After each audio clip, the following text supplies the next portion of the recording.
बिस्मिल्लाहिर्रहमानिर्रहीम। अस्सलाम वालेकुम। ये आपका अपना डिजिटल प्लेटफॉर्म है। मैं तारिक मतीन हूँ। वल्लाहु खैरुल माकिरीन। अल्लाह सबसे बेहतर तदबीर फरमाने वाला है, वही बचाएगा मेरे देश को बलाओं से, जो बारिश में शजर से घोंसला गिरने नहीं देता, क्योंकि उसकी तदबीर तमाम तदाबीर की इमाम है।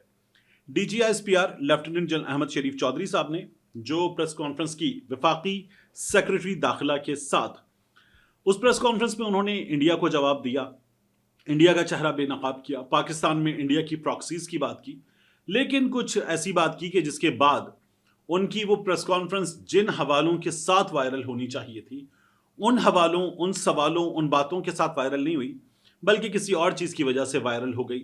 DGISPR साहब से मेरी राय में एक गलती हुई है। इस गलती की इस वीडियो में बात करेंगे। इसके अलावा चिश्तिया में एक वाकया पेश आया है, जहां एक फौजी को कुछ बाअसर अफराद ने तशद्दुद का निशाना बनाया है। माजरा क्या है, यह भी मैं आपके सामने रखूंगा। हिरा मानी साहिबा, अदाकारा हिरा मानी साहिबा, बल्कि गुलकारा भी हैं शायद, उन्होंने एक बयान दिया है। इस बयान की भी इस वीडियो में बात करेंगे। और इसके अलावा वाकया पेश आया पाकिस्तान तहरीक इंसाफ के रहनुमा आजम न्याजी के साथ। चिश्तिया में उनका बस टर्मिनल, उसे मिसबार कर दिया गया। मुस्लिम लीग नून की क़यादत पर उनका इल्जाम है कि उसने ये तमाम कार्रवाई अंजाम दी है। बात यहीं से शुरू करते हैं। चिश्तिया में आजम न्याजी का जाती बस टर्मिनल, ये उनका कहना है कि बिला जवाज मिसमार कर दिया गया है। और सिर्फ यही नहीं कि चिश्तिया में बस टर्मिनल मिसमार किया गया, इससे पहले सियालकोट में भी उनका बस टर्मिनल मिसमार किया गया। वो ये कहते हैं कि सियालकोट में जो हुआ वो ख्वाजा आसिफ ने किया।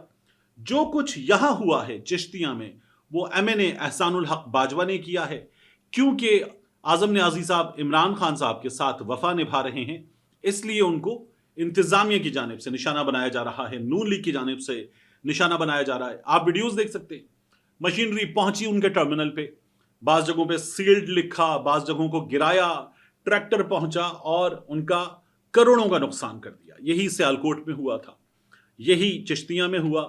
और वो ये कहते हैं कि मकामी जो MNA हैं एहसानुल हक बाजवा, ये तो उनसे भत्ता भी मांग रहे हैं। ये आजम न्याजी साहब का कहना है कि उनसे भत्ता भी मांगा जा रहा है। उन्होंने इस सिलसिले में FIR भी करवा दी है। जाहिर है कि हम अक्सर जगहों पर देखते हैं पाकिस्तान तहरीक इंसाफ के लोगों के कारोबार के साथ बहुत ठीक ठाक तरीके से इस वक्त जुल्म ज्यादती की जा रही है, खानदान के साथ की जा रही है। मुस्लिम लीग नून वाले कहते हैं ये हमारे साथ भी हो रहा था। तो अव्वल तो मुस्लिम लीग नून के साथ ये सब कुछ हुआ नहीं जो पाकिस्तान तहरीक इंसाफ के साथ हुआ है।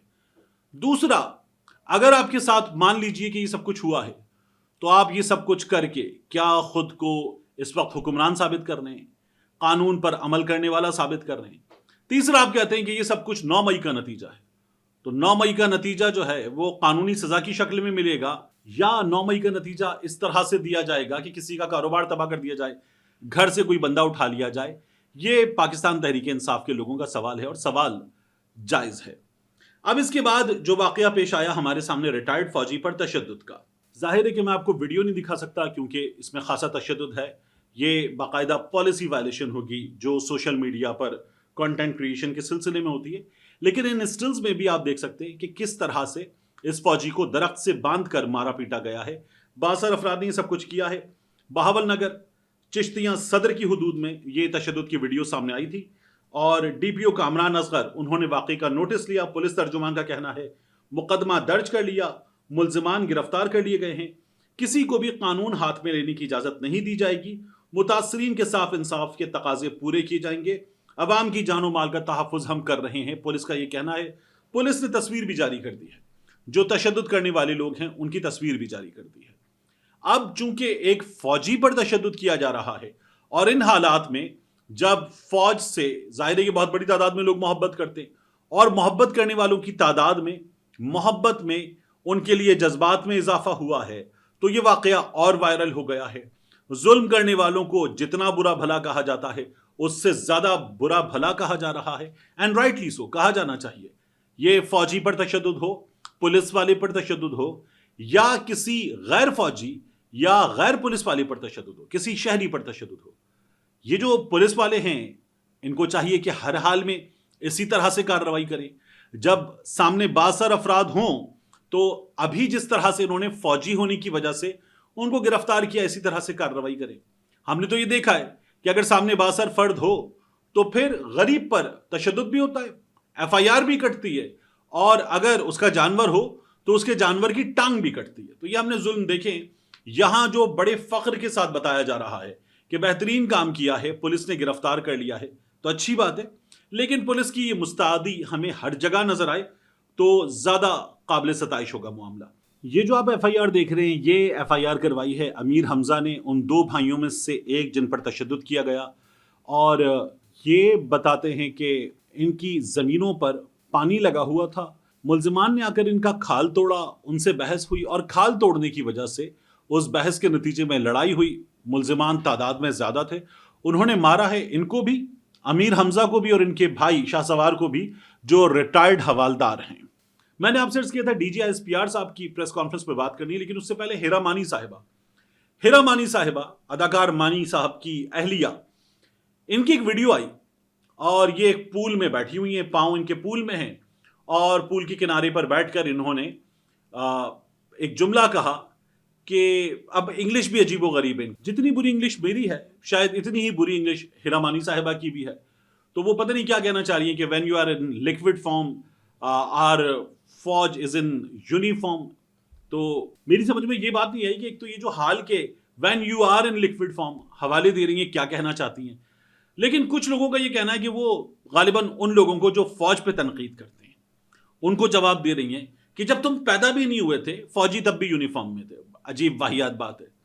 मतलब जब आप पैदा नहीं हुई थी हिना मानी साहिबा, तब भी पाकिस्तान की फौज पाकिस्तान के साथ, बल्कि पाकिस्तान बनने से पहले से चली आ रही है। फौज का भी बंटवारा हुआ था, जो गोरों ने फौज बनाई हुई थी उसका बंटवारा हुआ था। गालिबन जनरल ग्रेसी हमारे पहले आर्मी चीफ थे, तो फौज का भी बंटवारा हुआ था। तो ये जो आप बात कर रही है ना कि जब तुम पैदा नहीं हुए थे तो अब भी फौजी यूनिफॉर्म में थे, तो जब आप पैदा नहीं हुई थी फौजी तब भी यूनिफॉर्म में थे, जब आपके अब्बा पैदा नहीं हुए थे फौजी तब भी यूनिफॉर्म में थे, और हमारे मौजूदा फौजी सरबराहान जब ये भी इस दुनिया में नहीं आए थे तब भी फौजी यूनिफॉर्म में थे। तो फौजी तो यूनिफॉर्म में थे, मतलब ये कौन सी बात है। आप अगर ये कह रही हैं कि फौज पे तनकीद मत करो, फौज पे तनकीद मत करो क्योंकि फौजी जो है वो यूनिफॉर्म में होते हैं, वतन के लिए जान देते हैं, तो सीधी बात करनी। ये अजीबो गरीब, एक तो बिला वजह की इंग्लिश बोलना, गलत इंग्लिश बोलना और इस तरह की बातें करना। जाहिर है कि इस वक्त फौज के लिए जज्बात लोगों के मोहब्बत से भरे जज्बात हैं, बेहतरीन लोग उनके लिए जान निछावर करने को तैयार हैं, और फौज जिस पर तनकीद की जा रही थी सियासत में मुदाखलत की वजह से, लोग इस वक्त उस फौज से जबरदस्त अकीदत का इजहार कर रहे हैं, मोहब्बत का इजहार कर रहे हैं, उनके लिए नगमे बनाए जा रहे हैं, उनके लिए सोशल मीडिया पर इजहार मोहब्बत किया जा रहा है। आप जैसे लोग बिला वजह आके एक शुरली छोड़ते हैं, और जो बेहतरीन फिजा बनी हुई है उस बेहतरीन फिजा में आप लोग कूद के सब कुछ खराब करते, और आप पर भी उंगलियां उठती हैं और फौज पर भी उंगलियां उठती हैं। तो जरूरत क्या है, जरूरत क्या है? आप इसी पूल में जहां पता नहीं पानी है थोड़ा आगे जाकर या नहीं है, इसी पूल में उतरें, खुद को ठंडा करें और ना करें, या निकले पूल से बाहर और अदाकारी करें, आप गुलूकारी करें। आपको क्या जरूरत है इस तरह से बातें करने की? आप ये जो इस वक्त इन हालात में बात कर रही हैं ना, आपके शौहर मानी साहब ये बड़ी जबरदस्त मोहब्बत का, अकीदत का इमरान खान साहब के लिए इजहार करते थे। बहुत से अदाकार मैं जानता हूं ये पिछले कुछ अरसे में इमरान खान से इजहार मोहब्बत करते करते थोड़ा सा साइड पे हुए।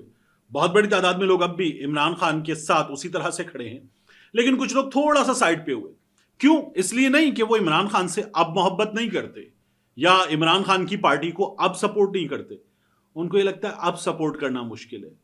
तो आप जैसे लोग चुप रहें तो बेहतर है, अदाकारी करें। खलील रहमान कमर साहब से होप करें कि वो एक और ड्रामा बनाएंगे, मेरे पास तुम हो जैसा, आपको कोई और रोल मिल जाएगा, आप कोई दोबारा किसी बनास्पति घी का कोई गाना वाना आएगा, वो गाना गा लीजिएगा। ये आप कर सकती हैं, करें, बेहतरीन काम है। अदाकारी करें, आप दोनों अदाकारी करें, और आप अच्छी अदाकारी करते, आप दोनों, you guys make a wonderful couple. तो अच्छी जिंदगी जी रहे हैं आप लोग, वो जिए। बिला वजह फौज के इन चक्करों में, सियासत के इन चक्करों में या सहाफत के इन मामलात में आपको कूदने की जरूरत ही नहीं है। और अगर जरूरत है भी, कभी कुछ बोलना भी है, तो तमीज की बात कर लें। जिस वक्त फौज के खिलाफ कोई नहीं बोल रहा, तो उस वक्त फौज के खिलाफ लोग बात कर रहे हैं, ये बात करने की आपको जरूरत ही क्या है? आखिर में डीजीएसपीआर साहब ने जो प्रेस कॉन्फ्रेंस की, उस प्रेस कॉन्फ्रेंस के हवाले से मुझे यह कहना है कि डीजीएसपीआर साहब ने भारत को जवाब दिया बेहतरीन, भारत में मौजूद जितने तटपूंजिए हैं उनको जवाब दिया बेहतरीन, फौज ने मैदाने जंग में भारत को जवाब दिया बेहतरीन, नथिंग लाइक इट। लेकिन डीजीएसपीआर साहब जो हैं वो तमाम बातें करते करते आप ज़ाहिर के इन हालात में हुजूर ना करें। हम आपके साथ हैं और हमें आपके साथ ही होना चाहिए, हमें पाकिस्तान के साथ होना चाहिए। जब बात दुश्मन से निमटने की हो तो हम में से हर एक आपके साथ है, ये आपने देखा भी और आपने इसकी तारीफ भी की। लेकिन जब आप ये बात करेंगे ना कि भारत में मीडिया आज़ाद नहीं है, तो जाहिर है कि पाकिस्तान में भी मीडिया आज़ाद नहीं है। जब आप ये बात करेंगे कि भारत में सच बोलने वाले सहाफ़ियों को नताइज भुगतना पड़ते हैं, तो पाकिस्तान में भी सच बोलने वाले सहाफ़ियों को नताइज भुगतना पड़ते हैं। आज जो चैनल्स आपकी प्रेस कॉन्फ्रेंस दिखा रहे थे, उन चैनल्स से पिछले कुछ दिनों में बहुत बड़ी तादाद में सहाफ़ी नौकरियों से महरूम किए गए हैं, इसलिए कि उनकी इख्तिलाफी आवाज़ पसंद नहीं है। आज जो चैनल्स आपकी प्रेस कॉन्फ्रेंस दिखा रहे थे, उनमें से बाज़ चैनल्स पर उनके बड़े बड़े नाम स्क्रीन पर इसलिए मौजूद नहीं है, दो एक, कि उनकी इख्तिलाफी आवाज़ बर्दाश्त नहीं है। तो आप जो बातें कर रहे हैं भारत को जवाब देने के लिए, सारा सेंटिमेंट आपके साथ है। आप उसी तरह से भारत को जवाब दीजिए। हम आपके साथ हैं, हम भारत को सोशल मीडिया पर जवाब देंगे, हम भारत को किसी भी फॉर्म में, किसी भी फोरम पर जवाब देने के लिए आपके शाना बशाना खड़े हैं। लेकिन जब आप ये कहेंगे कि वहां आज़ादी नहीं है, यहां आज़ादी है, तो सर यहां उस तरह की आज़ादी नहीं है जिस तरह का आप दावा कर रहे हैं। अब इस वक्त हम उसकी तफसीलात में भी नहीं जाते, उसको भी छोड़ देते हैं। लेकिन जो आप कह रहे हैं वो उतना दुरुस्त है नहीं। मिलते हैं इंशाल्लाह आपसे अगली वीडियो में।